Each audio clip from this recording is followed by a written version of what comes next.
এখন থেকে একটা করে আমরা 8,000 টাকার ফোন মেয়েদের দেবো। তার কারণ হচ্ছে যাতে তারা বিভিন্ন যোগাযোগ রাখতে পারে, কাজ করতে পারে। আশার মেয়েদের ইতিমধ্যে দেওয়া হয়েছে। নমস্কার বন্ধুরা, আপনারা দেখছেন আকাশ ইনফো ইউটিউব চ্যানেল।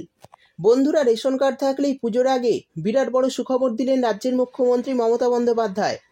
রাজ্যের মহিলাদের জন্য বহু জনমুখী প্রকল্পের সূচনা করেছেন রাজ্য সরকার। বন্ধুরা, বর্তমানে মুখ্যমন্ত্রীর ঘোষণা অনুযায়ী রাজ্যের মহিলাদের জন্য বহু জনমুখী প্রকল্পের পাশাপাশি পুজোর আগে নতুন মোবাইল ফোন উপহার দেবেন রাজ্যের মুখ্যমন্ত্রী মমতা বন্দ্যোপাধ্যায়। তেমনটাই নোটিশ দিয়ে জানিয়েছেন নবান্ন থেকে। তো এই মোবাইল ফোন কারা কারা পাবেন, কি কি কাগজপত্র জমা করতে হবে, কোথায় কাগজপত্র জমা করতে হবে এবং কবে থেকে এই মোবাইল ফোন পেতে শুরু করবেন, সেটা মুখ্যমন্ত্রীর মুখ থেকেই আমরা শুনে নেব।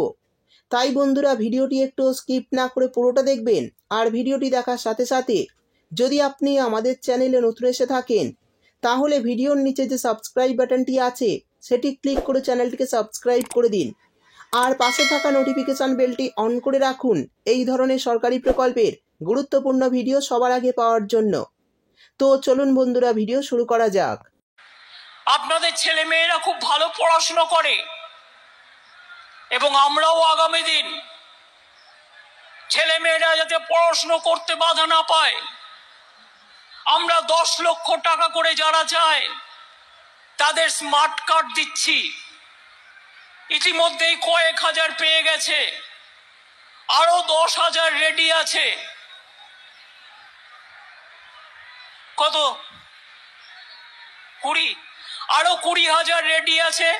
আমি যে কোনো 3-4 দিন 5 দিনের মধ্যে নেক্সট উইকে করে দেবো স্মার্ট কার্ড, যাতে ছাত্রছাত্রীদের পড়তে কোনো অসুবিধে না হয়। কন্যাশ্রী আছে, শিক্ষাশ্রী আছে, সবুজ সাথীর সাইকেল আছে, 12 ক্লাসের ট্যাব আছে। আইসিডিএস এর মেয়েরা এখন থেকে একটা করে আমরা 8,000 টাকার ফোন আইসিডিএস এর মেয়েদের দেবো। তার কারণ হচ্ছে যাতে তারা বিভিন্ন যোগাযোগ রাখতে পারে, কাজ করতে পারে। আশার মেয়েদের ইতিমধ্যে দেওয়া হয়েছে। আশা এবং আইসিডিএস বোথ দেওয়া হবে। কাজেই আপনারা ভালো করে কাজ করুন। বিধবারা পেনশন পাচ্ছেন, সকলের করে দেওয়া হয়েছে। কৃষকরাও পেনশন পাচ্ছেন, তপশিলি বন্ধুরা পাচ্ছেন, আদিবাসী বন্ধুরা পাচ্ছেন। জয় জোহর প্রকল্প, জয় বাংলা প্রকল্পে আপনারা সকলে পাচ্ছেন। কি মা বোনেরা লক্ষ্মীর ভান্ডার পাচ্ছেন? তো মা বোনেরা লক্ষ্মীর ভান্ডার পাচ্ছেন? যারা পাচ্ছেন হাত তুলে বলুন তো, যারা পাচ্ছেন হাত তুলে বলুন তো। যারা এখনো পাননি তারা দুয়ারে সরকারে গিয়ে নাম লেখাবেন। তার কারণ হচ্ছে আমরা 18 থেকে 25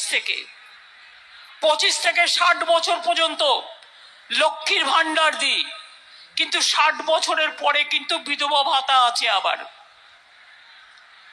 মনে রাখবেন, যাদের 60 বছর হয়ে গেছে লক্ষ্মীর ভান্ডার পাচ্ছেন না, তার জন্য সে যদি উইডো হন তিনি কিন্তু বিধবা ভাতা পাবেন, অথবা তিনি বয়স্ক ভাতা পাবেন। গিয়ে নামটা লেখান দুয়ারে সরকার। দরজায় দরজায় যে দুয়ারে সরকার যাচ্ছে তাদের কাছে গিয়ে নামটা লেখান। যে এখনো কৃষক বন্ধু পাননি, আপনারা দুয়ারে সরকারে গিয়ে আপনার নামটা লেখান এবং জমিটা মিউটেশন করে নিন। জমি মিউটেশন করতে বেশি টাইম নেওয়া যাবে না। আগে কাস্ট সার্টিফিকেট পাওয়া যেত না, কিন্তু আমাদের সরকার 1 মাসের মধ্যে এখন কাস্ট সার্টিফিকেট করে দিচ্ছে। কাস্ট সার্টিফিকেট করবার জন্য আপনাকে দৌড়তে হবে না, আপনি দুয়ারে সরকারে গেলেই পাবেন। আর বাড়িতে একজন যদি শিডিউল কাস্ট থাকে, শিডিউল ট্রাইব থাকে এবং ওবিসি থাকে, তাহলে কিন্তু আপনি কাস্ট সার্টিফিকেটটা পেয়ে যাবেন।